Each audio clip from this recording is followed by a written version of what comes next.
All right, welcome back to the Jersey Shore Spirits podcast because we still do not have another name. And maybe the next time we come on here, like we said last time, we might have one. Today, we are going to discuss some pretty cool topics, but joining us for the first time is Mr. Ian Ruderman. Hi, Ian. Hi, Shannon. How are you? I haven't seen you in a while. Yeah, it's been a while. It's been, about a week? Yeah, something like that. I've missed you. Yep. I've missed you. For those of you that do not know, Ian is one of our, obviously, friends first and then business partners second. So he is one of the seven. He'll be joining us today for everything that we're going to talk about. And of course, we have Chuck. We did this different. We didn't introduce ourselves. I'm sorry. We did do this different today. Yeah, that's okay. But one of the important things is what's different about today? We're in the same room. Yes, we are. We are. We are sitting next to each other. I had to think today. about it. I feel like I'm always with you in spirit, so it didn't. The spirit animal. Yeah, so we are here at the, can I call it by name, Chuck? Sure. We're at the D Street Bar here in beautiful Jackson, New Jersey. Downtown Jackson. Here we are. Yeah. The metropolitan side, of course. So I'm Shannon. This is Chuck. I'm Chuck. We've got Ian. Let's get started, Chuck. Before we hop in and hound Ian for 20 minutes with questions he doesn't know that are coming, what's new with the business for this week? So we took a couple big steps this week, and we definitely can talk about that. The biggest of the steps has been the bane of my existence for months now, and that is we finally cleared all of our SBA funding this week. Thank God. So that is over. No more paperwork because that may have literally put me in the hospital. So that's all clear. Still doing some paperwork for some permits, which is kind of cool. We're almost through that part of it, and that's kind of the fun for right now. So big step is an understatement, by the way. It has been a very long time to get through that paperwork, and I think it worked out well because we've been working at this obviously for a while, but we had a day where we all got to meet up, which we don't get to do that very often. We're all working adults with families and lives. So for us to all meet up on an early morning to go to a bank in the middle of nowhere, as serious as that moment should have been, I don't know why I expected anything other than what we were, which, a pile of goofballs in a room. Yes. Making fun of the bankers. When the woman says, I have brothers, I know you. You guys are bad. And we were all on time. Right.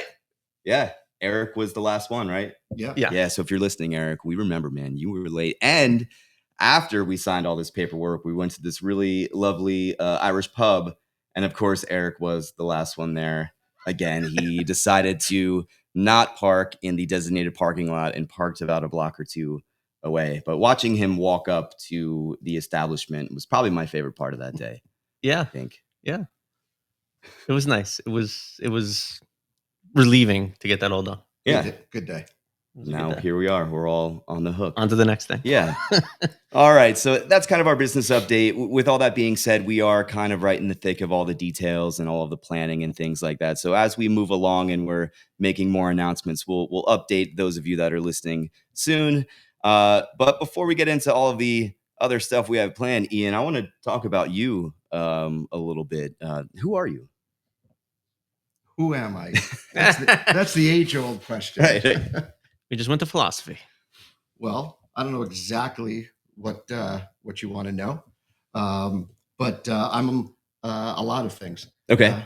One of my favorite things, besides being with you guys and creating alcohol, is I play drums in 3 bands these days. 3 bands. So you're a drummer. You play in the band Moondoggy, which is a pretty solid cover band. Yep. Now, I've seen you guys a couple of times. You guys are all talented musicians on your own. When you're together, it's pretty remarkable just how in the pocket you can be. But with that band, do you have a specific genre or decade or era that you pull music from? For that band specifically? Yeah. Yeah, we all grew up in the 80s, so we really focus on 80s rock. We do a lot of AC/DC, Def Leppard, Van Halen, Queen. But, we'll do some Tom Jones in there every once in a while. Wow. And we'll even throw in some Iron Maiden once in a while. Yeah, I was bummed that I missed you guys play Iron Maiden the last time that we'd seen you. Yeah, it doesn't happen often. Yeah. It depends on the crowd. You can't play Iron Maiden for a dancing crowd. Well, I'm not mistaken. Your drummer, or not you are the drummer. Your lead singer had an Iron Maiden shirt on. He always wears right? one. Okay. Yeah. And then you have Glass Houses, which tell us about Glass Houses. So Glass Houses is a Billy Joel tribute band. And it actually started about 30 years ago. I was in a band called Public Notice back in the late 80s, early 90s. And we did a lot of Billy Joel, but we weren't a Billy Joel cover band. Our singer, John, sounded a lot like Billy Joel. So we did a lot of it. And then a year after that band broke up, a place in South River called Cocktails, for those of you old enough to remember that great bar. They said, we want you to come in, do an hour set. We're going to have a couple of other bands. And we want you to just do Billy Joel for the hour. So we put together a Billy Joel tribute show for an hour and called it Glass Houses. About 2 years ago, 3 of the guys that were in that band were over my house, and we started playing the video of that night. And I said, we should do this again. And they all said, yeah, we should. And that's how it turned into it. That's cool. And how many people are in that band? That's 6 people in the band. The 4 original members of Public Notice from years ago. The other keyboard player that took over for John in Public Notice when he left. And then his name is Chris Scialfa. And then Bob Gizzy, who I just met from this band, plays saxophone. Cool. And then you're also in the band All Fired Up. Tell us a little bit about that band. So that's the newest for me. I've only had one official gig with them. It's a Pat Benatar tribute band with a phenomenal singer named Renee. And they needed me to fill in for a gig that was opening up for Glass Houses. So my drums were already there. It was easy for me to say yes. I only had to learn like 9 songs. That's cool. And then they said, we want you to be the drummer. I said, no, I don't have any time. And they kept asking and asking. And 2 of the guys in that band are actually also in Glass Houses. That brings me to my next question, because you have a full-time career, you have a full-time family, you have other ventures that you're involved in, and then you've got these 3 bands that you work on. I know myself, being in bands, and Chuck, you've played with bands before and played with other musicians. How long has it taken you to get to a point, because you've told me before that with Moondoggie, you guys never really practiced? Moondoggie's been around, I want to say 16 years. We've rehearsed 4 times in 16 years, and none of them have been any time in the recent past. And how about with the other 2 bands? Do you have to devote a lot of time either on a weekly or a monthly basis to rehearse and be ready for the next gig? Glass Houses took a lot of rehearsal. So in a tribute band, Moondoggie, we just play, right? We don't have to sound exactly like who we're trying to play. The other bands, they're tribute bands. You want to sound exactly like who you're playing. So yeah, both of those bands take a lot of practice. Glass Houses especially. All Fired Up, we had just a few full band rehearsals, but the guitar player, Bobby, and the bass player, Vinny, would come over my house and we would learn a lot of songs together. So you'd work it out, and then you're ready to go. So I've always been fascinated with the drums as a young man, a young boy. And with you, when you first started playing drums, I mean, how did this happen? Why did you choose the drums? So they sort of chose me. And can you hand me that acoustic guitar over there? This wasn't planned. It just happened to be here. So I started taking acoustic guitar lessons when I was like 12 years old. I can't play any guitar anymore. But my teacher called my parents in one day after a lesson, and they said he should be a drummer. And my father's like, why should he be a drummer? Because apparently I would turn the guitar over like this and play like this. Or buy him a cheaper guitar, right. One or the other. Right. So that's how I became a drummer. Okay. And then coincidentally, my aunt and uncle owned a toy and hobby shop in Wilmington, North Carolina. And when they first bought it, they went up in the attic, and what did they find there? An old drum set. So that was my first drum set. Do you remember the brand or like the make? Piece of crap. Okay. And it was probably your favorite one. It was my favorite. Yes and no. It's what got me started.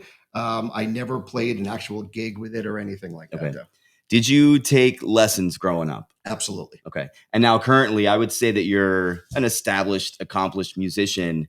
Do you still currently take any lessons or seek out any Ian rudiments to become a better? I've been waiting for that one. I've been waiting all day for that. Do you still work on your technique? So I don't.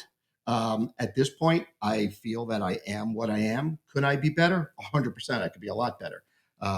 But with the limited time that I have, I'd rather just go out and play Okay. than practice. Now I'm in my basement learning songs all the time. I'm watching YouTube clips to learn those parts of the songs, but I'm not practicing my rudiments. Right. At all, So no. just general technique. Right. And Chuck, you've been playing drums too. I know you got some new drums recently. What do you like to do when you're jamming, man? What's your deal? I play guitar a lot more than I play drums. Okay. Frankly, that's probably my go-to most days of Now, the week. do you play it like a young Ian where you turn it around and you just hit it? I just smash it on the ground. We go through a lot of guitars in this house. No, I don't know. I just kind of screw around with the drums a little. I played when I was 8 till middle school. What is that? Like 12, 13-ish. And then just stopped. My parents separated and I didn't have a drum kit, so it wasn't really happening for me.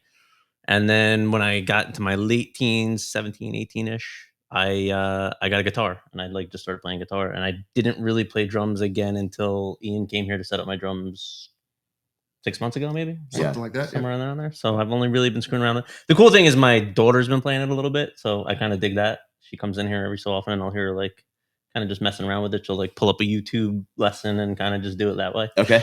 So I'm happy with that, but we're a pretty musical household. We got the piano over there. My older daughter played piano for a really long time, and I can play a little bit on the piano, not too much, but I just like to screw around on it. We're gonna just start a band in like 6 months, and then Of all this drummers? podcast. Yeah. We're gonna be the Blue Man Group, but it's gonna be white old men. We're gonna be the I'll play the old man guitar, but group. I'll turn it around and drum on it.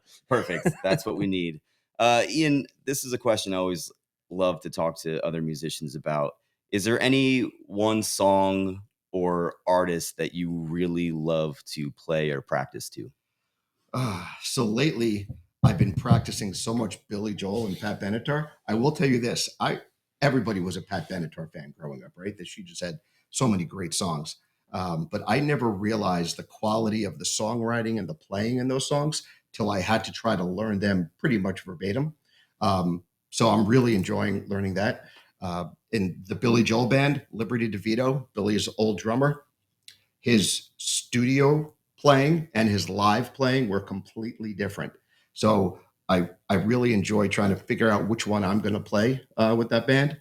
Growing up, it was easy. Rush. I'm a Rush freak. Growing up, I would play Rush all the time. Rush and Old Sticks. That's what I used to jam in my basement too.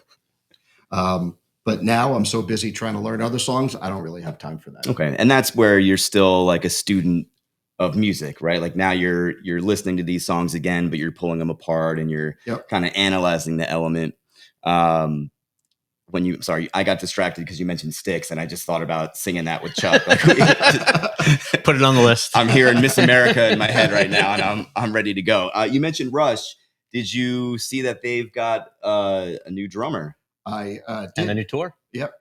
Annika Nilles. Yeah. Everybody that's a big Rush fan just assumed if they ever got back together, it would be somebody like Mike Portnoy from Dream Theater to play, because he was a student of Neil's, and he could probably play all of those parts verbatim without rehearsing. I actually admire what Rush did, going completely outside the box and picking Annika, who's a phenomenal drummer. She is amazing.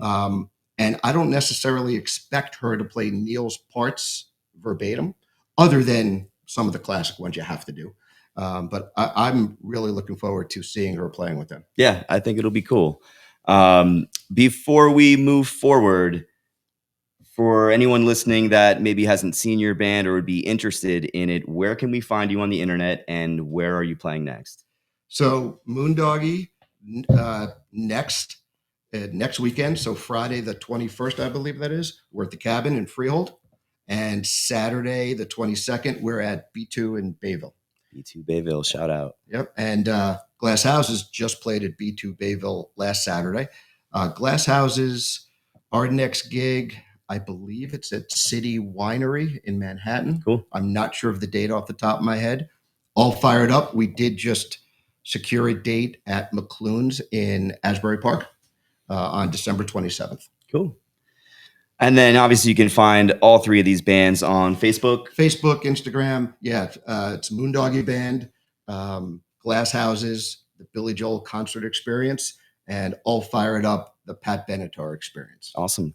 And now one last question for you as a musician. Where do you see yourself in the next decade playing music? Well, first of all, I hope I can still play for that full next decade. I just decided, I just added the third band at a time where I don't really have time for a third band. Yeah, that's an understatement. But I said, you know what? I'm going to do it till I can't do it anymore. For some reason, I feel like I'm playing the best drums of almost my life, except when I was practicing 2 hours a day. But I believe it's because I'm playing so much. So until I can't do it, I'm just going to keep doing it. And when I agreed to join All Fired Up, I told him that. I said, listen, I'm going to do it till I can't anymore, and we'll see what happens. So I'll play as long as I can. The playing part is fun. I love it. It's the loading my drums in and out of my car that's a pain. Yeah, and it's always the most on the drummers and especially with your drums. I mean, you have, how many sets do you have? How many drum kits do you have? Is my wife listening? I have 7. And is your Billy Joel setup the most intricate or right now largest? It is, yeah. I use a 6-piece kit for that, plus a bunch of cymbals. They're all around the same size. That kit's only one drum larger than the other ones. I do have another kit I'm probably going to use an All Fired Up, which is also going to be a 6-piece kit. Nice. But for those bands also, I have to bring a lot of extra stuff. So I bring an extra snare drum, extra pedal, extra heads, just in case something happens. Okay, so you're prepared. So you're ready to go. So my car is pretty full. Yeah. Well, make sure you leave some room for some of that Three Brooks bourbon. Always. We've always got some cases on the road looking for a good home. Ian, it's great to have you in here. I mean, we get to talk to you all the time, but I'm sure there will be some listeners that'll be excited to learn a little bit more about you. Speaking of Three Brooks bourbon, let's move into the boozy portion of our show here, Charles. We wanted to talk about fall cocktails. Since it's mid-November. We're in the middle of the fall. What do you think is a fall cocktail? I mean, when I think about the fall, I'm thinking about leaves on the ground. I'm looking at some brisk weather. Maybe there's a turkey. I'm thinking football, pumpkin pie. Where does pumpkin? What's that? Pumpkin had to go in there. Pumpkin everything. Where do cocktails fit in there? I mean, I'm an apple pie guy, but okay. So there is a lot of really cool. If we're just talking, are we just talking bourbon fall cocktails or any? Fall because cocktails my favorite's going to be different than yours for sure. Well, again, Ian said this before, so not to steal his line, but my favorite is just bourbon. Right. Well, yeah, we would all sign up. I'm not a cocktail kind of guy. Three Brooks neat. But you know what's really popular this time of year, and I don't blame it for being popular, is like the warm apple cider bourbon cocktails. Mm-hmm. Those are really good. I just read something that everybody's saying is kind of a game changer. I don't really do it, but I'm going to try it this week, actually. And that is replacing in an old fashioned the simple syrup with just maple syrup. So just like, maple syrup you put on pancakes. But you got to get the good stuff. Yeah, don't buy like the stuff that just like, is like water. Can't get the Pearl Milling Company. The Pearl Milling Company is actually not bad because it's the old Aunt Jemima. So it is actually pretty good. We love you, AJ. But no, you can get the ones that are like water, like you pour maple syrup. The out, log cabin one. Yeah, and you're like, oh, I'm not eating that pancake anymore. Corn syrup. So I hear those are game changers. Those are pretty good. We're going to be doing drink of the month pretty soon. It was going to be tonight, but it's going to get pushed back a little bit. And the drink that we're probably going to do, don't hold me to this, is going to be it's almost like a version of an old fashioned, but it includes apple cider. So it's kind of different and it's a little cool. What did we do last year? Cranberry Manhattan. Yeah, that was good. That was really good, right? That was really popular. People love that one. So there's a lot of cool fall cocktails in general. I mean, I tend to lean towards everything whiskey because that's kind of my thing. Okay. So I don't know if you have one that you like that's there's a lot of gin cocktails coming out now. So which are pretty... I wanted to ask you, which spirit do you prefer for a fall cocktail? I know yours would be bourbon. Ian, what's yours? Mine's going to be bourbon as well. Okay. Like vodka, I consider that more of a summer drink for me. Tequila, same way. I love tequila. Tequila is my summer drink. Yeah. But when it gets a little chillier, bourbon it is for me. Okay. And or scotch. Okay. Yeah, scotch. Yeah, I'm a whiskey guy. Like I'm not particular on just bourbons. Now, do people use scotch Nope. in fall cocktails, right? Like that's Yeah. I don't. That would just be You're not mixing scotch. I mean, I didn't think so. Look, there's some people that drink like scotch or soda or something, which I think is It's not just, really mixing, but yes. which is agreed. just a shame to mix. But if you're drinking good scotch, I gotta believe you're not mixing it with something. No. That's a very expensive, Right. very expensive bottle to then blend into like something fruity or sweet. that takes away from the And so- charm and and Somebody's gonna do it, so don't hold me to that. Now somebody's gonna like. it might be me. Oh, I'm gonna try an apple cider Macallan. Yeah. Look out, drink of the month. Here we come. We're going Might pumpkin not pie be so mac. horrible. I would love to hear from some people that have mixed scotch with something just to see what it is. If you've done that, please email me, Shannon@freeholddistilling.com. I would love to know what you were doing to ruin your scotch. I mean, create a scotch cocktail. It's definitely out there. There's definitely scotch cocktails. I mean, off the top of my head, I can't think of any, but there's definitely scotch cocktails. So we've got bourbon from you, bourbon from Ian. Mine's going to be gin. I know I can see how vodka and gin are more spring or summertime cocktails. I'm a year-round gin guy. Chuck, if you're drinking a fall cocktail right now, we're sitting at a bar somewhere, any fall cocktail you'd like, what are you ordering? It would I mean, I'm not a big old fashioned guy. I mean, I like old fashions, but they're so sweet it's hard for me to drink them. It would probably be something that has some kind of like either apple or apple cider, type of cocktail. In Okay. it. Like a apple cider bourbon or something to that effect. Okay. Which I do like. Yeah. Lately, I've had some smoked old fashions, Those are which good. which I would equate to more fall winter. So I probably that if I'm not drinking it straight. There's a good spot. Sammy D's in Old Bridge. I haven't been over to say hello to him in a while, but he's got a bartender there that makes a really good smoked old fashioned, and she does it with Three Brooks. So go in there and ask for it. Yeah, Old I have a Bridge. smoker here, and we do them, every so often, and they are good. I mean, it does add a little extra flavoring to it, but it's also a little more time consuming. It is. I like the presentation. I'm a big fan. If I'm of out at a kinda bar, it's getting nice. that waft in. If I'm at you my know? bar and somebody says, "Can I have a smoked old fashioned?" I'm like, Get out of here, right? Get out. Kidding me? Here's a black and mild. That's for you, Rich. Yeah. that's Rich right there. One of our better customers, B2 in Bayville, they have a bartender, Paul, who made, and this is normally made with vodka. He made an espresso martini with Three Brooks bourbon, and it is outstanding. He loves it because it picks up the caramel and the vanilla in the bourbon in the martini. He said they're selling a ton of it. Yeah, I got to get there and is try that interesting. one. Yeah, I gotta try that too. That does sound good. I'm going to throw mine in here. Well, no. Yeah, hang on a what's sec. your gin? What's Let's your gin? wait. So cocktail? I want to go to Ian. Let's go to Ian first. I'll save mine. Okay. Is yours espresso martini? That or the smoked old fashioned. The smoked old fashioned, right? Okay, I got confused there. Mine's just going to be a straight up gin and tonic, but you'd add a little apple cider, and this would be all about the garnish. So you could get some cinnamon sticks. You could drop some clove in there. Gin has enough mix of flavorings and botanicals that you could throw some stuff in there and make it interesting. And again, there's a lot of different gins out there that have a lot of my different gin notes. cocktail would be bee's knees. I really like the bee's knees. I think that's a good drink.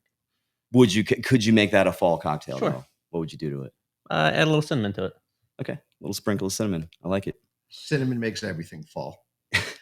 Sure does. When Jersey Shore Spirits is up with their entire line, we will make one and make it a cool fall. Okay. cocktail. Yeah, we've got For some sure. good plans for that. Anything else to add on fall cocktails? I mean, the one thing we didn't really discuss is where would you like to enjoy these cocktails? I mean, I personally just like drinking at home.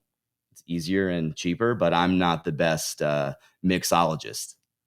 You mean a specific location? If you're or you looking mean, like- anywhere, if you're or, like, looking for like a location good, on my property, like a good anywhere you want. I mean, if you're, I mean, obviously, a campfire in the fall is the greatest thing Okay. on earth. But I have this nice big bar in here, so I don't mind just sitting in here and drinking Right. at my bar. okay, Drinking at home for me is a little different than drinking at home for most people. I have Right. a 20-something foot bar sitting next to me. So right. So we got campfire, we got home bar. Ian, At home, I'm pretty lazy, so I'll just pour some Three Brooks bourbon and enjoy it. So I probably when I'm going out to dinner, if there's a cocktail that interests me, that's where I'll probably have a fall type cocktail more than just straight bourbon. putting it on neat yet. I'm going to say that my favorite place to have a fall cocktail is right in your driveway on Thanksgiving morning. Thanksgiving morning, the yeah. deep fry day. That is my favorite day. Well, that and polar bear plunge are my two favorite days of the year.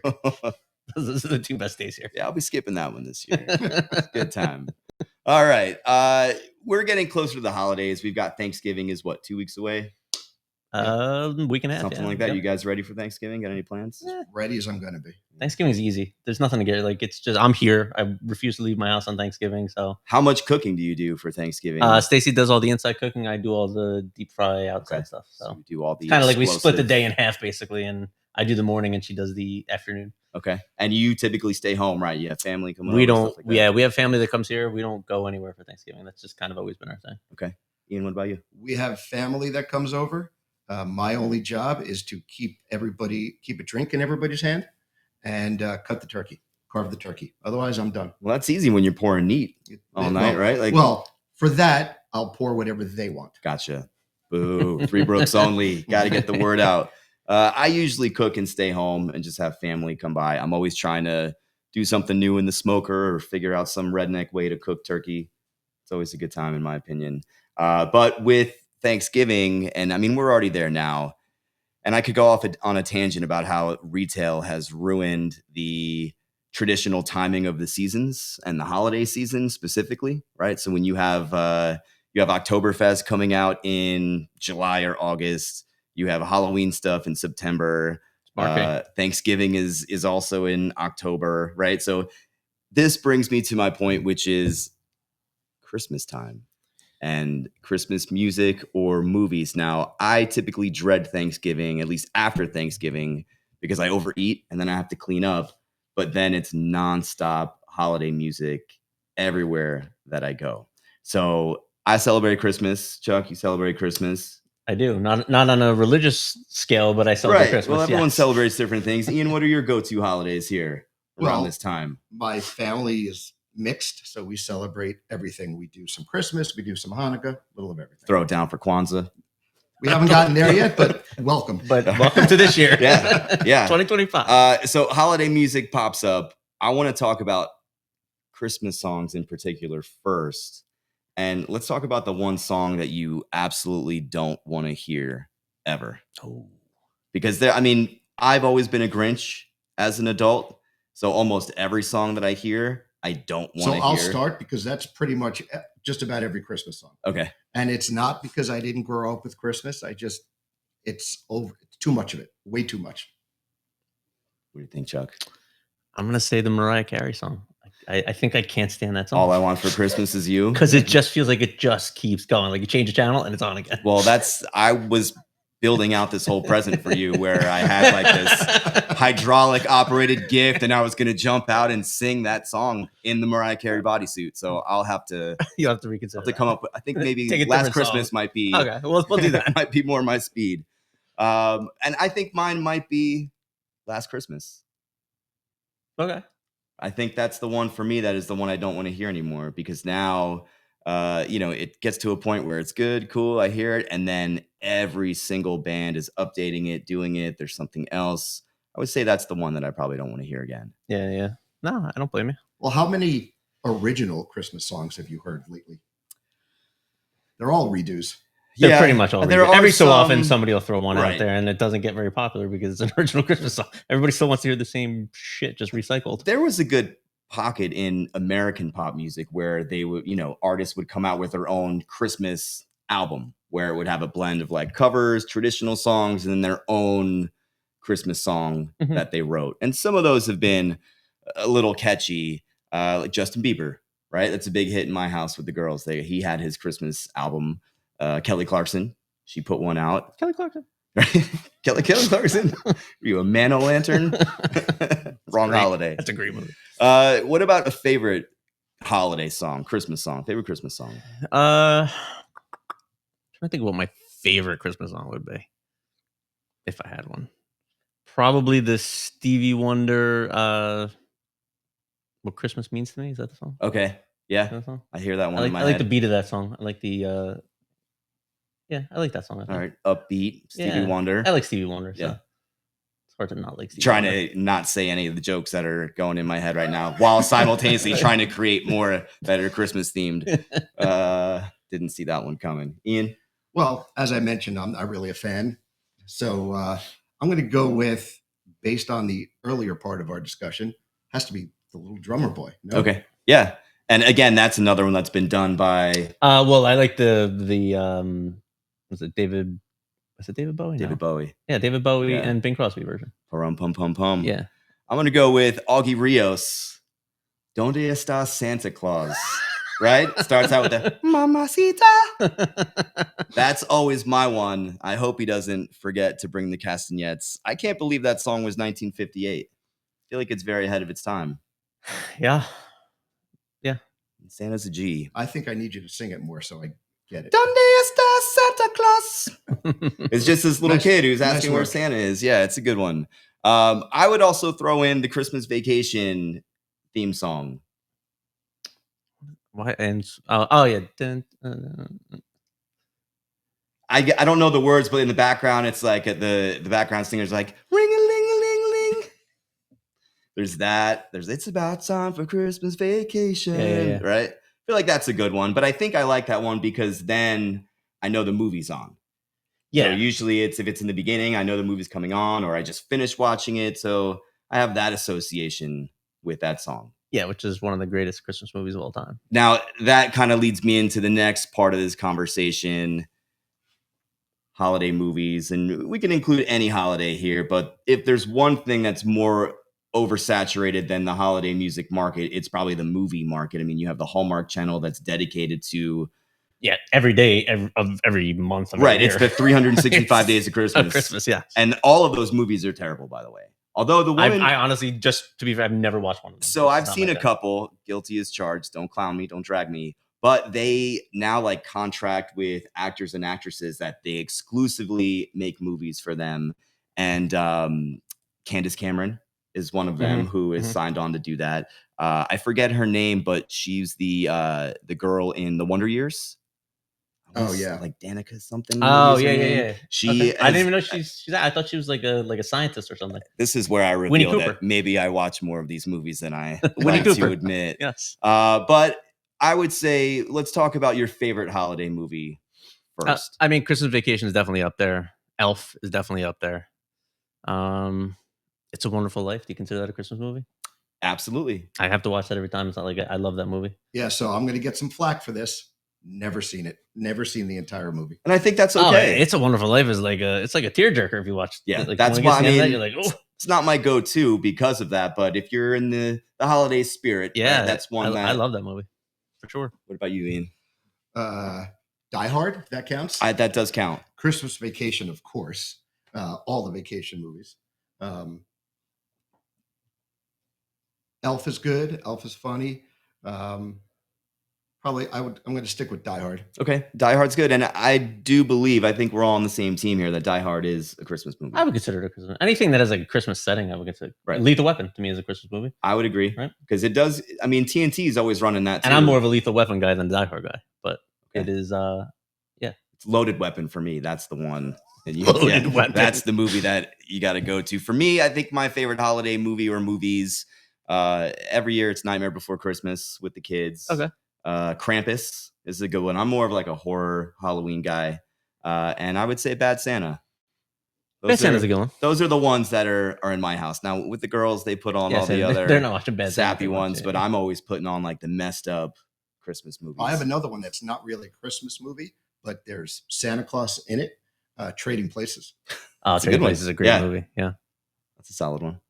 Trying to think of anything else that I'm missing out. I'm sure there's more. Or the Office Christmas episodes I'll watch in terms of TV shows. I'll pop into those. Star Wars Christmas episode. Do you watch that? The old special. Yes, yeah. From like the 80s. The Pee Wee Herman Christmas special is one that my kids really love. So we Do do they watch really? that one. Yeah. That's awesome. Every year we watch that. But as good as a holiday movie can be, there are some really terrible ones, or maybe ones that you're There's sick probably of. way more terrible ones What's- than there is. What's one that you will turn off every time? Oof. Wow, you're gonna have to give me a minute on that. Ian, you have one in mind? No, because I normally don't get that far. Okay. I don't start Yeah, watching it to turn I it off. won't watch the ones that I really hate, but I don't know. I can't think of one off the top of my head that I really cannot stand, but there's definitely some out there. Yeah, it's a tough one. I mean, because there are a lot. I think any of the rom-com ones are really not my speed. Yeah. Like anything that's in that vein. Although I will say this, and this one I think might be a hot take. I don't like Rudolph. I don't like Rudolph either. I think he's a little punk, He's a little punk, and the rest of them are like so horrific to this freaking reindeer. right? It's just a horrible. I don't really like any of those claymation, Like the whatever, old school yeah, like cartoon the- ones. eh. The Heat They're- Miser one. Miser. They're a little like on the creepy side, you know. What's the one with the toys? Is it Babes in Toyland? I hate Babes in Is Toyland. that the one with like Yes. the weird nutcrackers and it's like a fever dream almost? It just looks kind of odd. Yeah, yeah, and I know a lot of people like a lot of the traditional kind of stuff, like March of the Wooden Soldiers and Miracle on 34th Street. Yeah, and those I can't get in. I mean, I do I'm like not really a good. into them. I do like a good black and white vibe. It kind of gives like a I did cool- well. That's It's a Wonderful Life to me. Like, Yeah. I'll watch that if I want to watch an old movie. I was flipping through channels the other day, and there's a movie called Four Christmases. That's pretty good. Vince Vaughn. Yeah, I watched it for like 3 seconds and turned it off. So Yeah, I don't know. That's the kind of movie that I wouldn't like. Oh, I actually think it's pretty funny. When the brother like wrestles him and beats the shit out of him at the Christmas dinner, or when he falls off the roof. Well, I saw when they were on the roof. So the one that I was missing that it just came to mind is Scrooged with Bill Murray. I like Scrooge. that one. I think Bill is Murray? Yeah. is a good one. That Yeah, I one's think that's a cool pretty good one too. Bill Murray's great He's in almost usually everything good, he's in. yeah. Huh? Yeah, most of what he does is usually pretty solid. Well, that All right. brings up another holiday movie, Groundhog Day. Groundhog Day. Yep, Classic. not Christmas, but could be. Alrighty. Well, I don't have much more to say about the holidays other than I need a lot of time to get ready for them. Other than they're coming fast, They are. It feels like it's June and it's mid-November now, Right. all of a sudden. Yeah. We're almost in 2026, and I feel like we just got into 2025. Have you started holiday shopping? I don't, to be fair, do any holiday shopping. Stacy does all of it, so Man. I'm pretty sure she's started. Only person I have to buy for in the Man. holidays is Stacy, and then everybody else she buys for. You don't just say, "Hey, pick this up for yourself." Wrap it for yourself. Probably tried that, but I'm still trying to convince the girls to start like doing the holiday shopping for Okay. me, get completely out of it. But no, I don't do. To be fair, she does all that stuff. She's great at it, and she probably has it done already. Frankly, Similar in my house.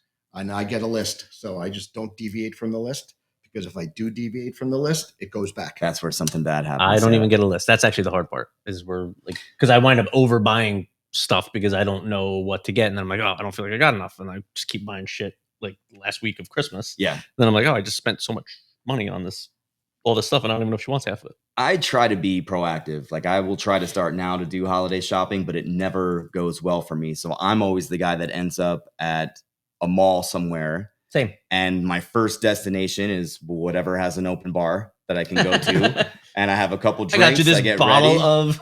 Yeah, I go Fuck have a that. drink, then I go do some shopping. I hit like maybe 2 stores, then I go back to the bar, then I go to another few stores. I got you a gift card at Chili's. I got you a gift card at Applebee's. Yeah. And then I end up at another location where I'm like, oh man, I forgot something. And then I have to go back the next day. So usually it's kind of just like, hey, I'm taking some time for myself, and maybe I'll pick up some gifts along the way. I have no patience for crowds that time of year. So I do 95% of my shopping online.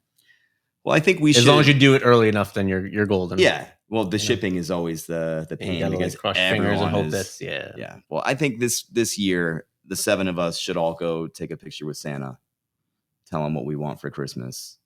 Or we can spin a dreidel too. And We want an open distillery. We want an open yes, distillery, that's what yes. we would like for Christmas. Early on in 2026, please. Hopefully. And hopefully we'll have that announcement for you soon. We're Wink, trying. wink. We're trying. All right, let's wrap this thing up, my friends. sir. I'm Shannon. This is Chuck and Ian. We are 3 of the 7 partners in Jersey Shore Spirits. Check us out at getreadywitht.com, 3brooksbourbon.com. Check us out on social media. Hit up Ian's bands. That's Moondoggy, the Glass Houses, Billy Joel Experience, and All Fired Up. You can find those on Facebook, Instagram. Any parting words, Ian?